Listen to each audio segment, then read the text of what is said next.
आजही ह्या धर्मामध्ये किंवा खाटीक समाजाच्या लोकांची जी दुकानं आहेत त्यामध्ये घुसखोरी हा प्रकार नाही आहे.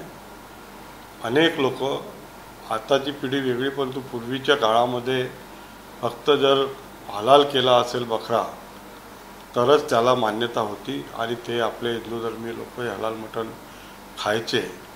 हलाल आणि एक मल्हार.com काय त्यांनी काढलं आम्हाला माहिती नाही आहे, परंतु आमच्या खाटीक समाजामध्ये हा बकरा हलाल करूनच कापण्याची एक परंपरा आहे, पद्धत आहे आणि सोपी पद्धत असल्यामुळे ते सर्वांना परवडते आणि लोकसुद्धा त्याचाच आज पर्याय स्वीकारतात.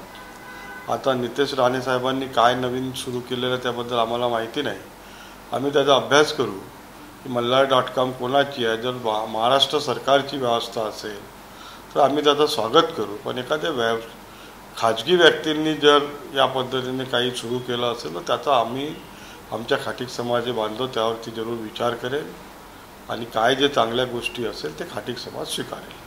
त्यांचं म्हणणं असं देखील आहे की जर हे मल्हार सर्टिफिकेट घेतलं तर हे हिंदूंना कळेल की हे मटण हिंदूंच्याच दुकानातलं घेतलेलं आहे, त्या मटणामध्ये कुठलीही भेसळ झालेली नाही. मटणामध्ये कधीच कोणत्याही प्रकारची भेसळ होतच नाही. पहिली गोष्ट, त्यांचा जर उद्देश असा असेल की बकऱ्याचं आणि जनावरांचं, तर जनावरांचं मांस हे ओळखू येते, बकऱ्याचं मांस ओळखू येते आणि त्यामुळे याच्यात भेसळीचा प्रकार कधीही होत नाही, कधी झालेला नाही. आणि जी काही खाटीक समाजाच्या आमच्या महाराष्ट्र राज्यातील बांधवांची जे व्यवसाय आहे तो व्यवसाय आज शुद्धतेवरती आहे. प्युअर माल आमचे खाटीक समाजाचे लोक हे जनतेला देतात, चांगलं उत्कृष्ट मटण देतात आणि त्याचमुळे खाटकाजवळचंच मटण घेण्याचा प्रयत्न सर्व या महाराष्ट्रातील जनता करत असते आणि घेतसुद्धा असतात. हो, पण जर याच्यात हिंदूंचं हित असेल तर मग हे सर्टिफिकेट घ्यायला आणि झटका मटण द्यायला का विरोध असायला पाहिजे किंवा काय असेल? आम्हाला कोणाचाच विरोध नाही आहे, आम्ही किंवा कोणाला समर्थन देत नाही आहोत. जी काही योजना आणली असेल ती योजना सरकारी आहे की वैयक्तिक आहे याचा पहिले अभ्यास केला जाईल. ती जनतेला काय पाहिजे आहे, जनतेच्या हिताचं काय आहे हे आम्हाला बघावं लागेल. जनता कोणतं मटण मागते, तुम्ही जर दिल्लीकडे गेले किंवा पंजाबला गेले तर त्या ठिकाणी झटक्याचं मटण मागतात आणि महाराष्ट्रामध्ये लोक मुस्लिम बांधवांच्या तर्फे जो बकरा हलाल केला जातो त्याचंच मांस मागतात. आणि आता रूढीवादी वगैरे परंपरा नवीन जुन्या ह्या सर्व गोष्टीचा कुठेतरी एकत्र अभ्यास करून पुढे येणारी जी योजना माननीय मंत्री महोदयांनी दिली आहे त्याच्यावर माझ्या महाराष्ट्रातील खाटीक समाज विचार करेल. जे या सर्टिफिकेटला नाव दिलेलं आहे मल्हार सर्टिफिकेट, याच्यावर अनेकांचा आक्षेप आहे. हिंदू देवतांचं हे नाव आहे, अनेकांचं हे कुलदैवत आहे, त्यामुळं या नावाला घेऊन देखील आक्षेप. मी तेच तुम्हाला म्हटलं की हे मल्हार सर्टिफिकेट देणारी व्यक्ती कोण, सरकार काय का? सरकारने जर नाव ठेवलं असेल तर आम्ही सरकारला विनंती करू, माननीय मुख्यमंत्री साहेबांना भेटू की याला देवी देवताचं नाव देण्यात येऊ नये.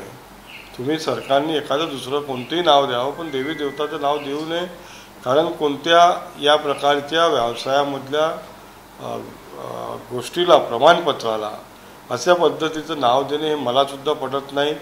कोणत्याही देवी देवतेचं नाव देणं मला पटत नाही. मी महाराष्ट्रातील एक खाटीक समाजाचा अध्यक्ष म्हणून एवढंच जरूर तुम्हाला सांगेल की जी परंपरा सुरू आहे ते चालू ठेवावी. याच्यामध्ये कोणताही प्रकारचा समाजाला कोणाला गोवण्याचा प्रयत्न करू नये.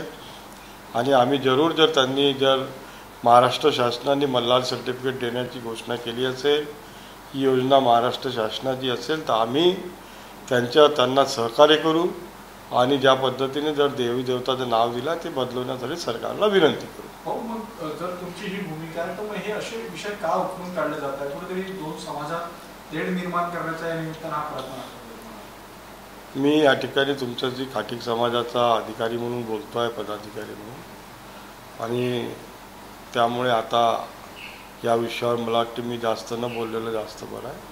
आपण राजकीय विषयावर बोलतो की नंतर बोलू.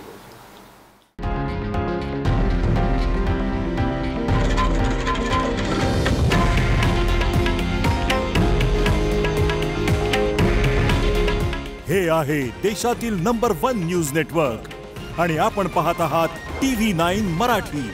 काळजी तुमची, हित महाराष्ट्राचं.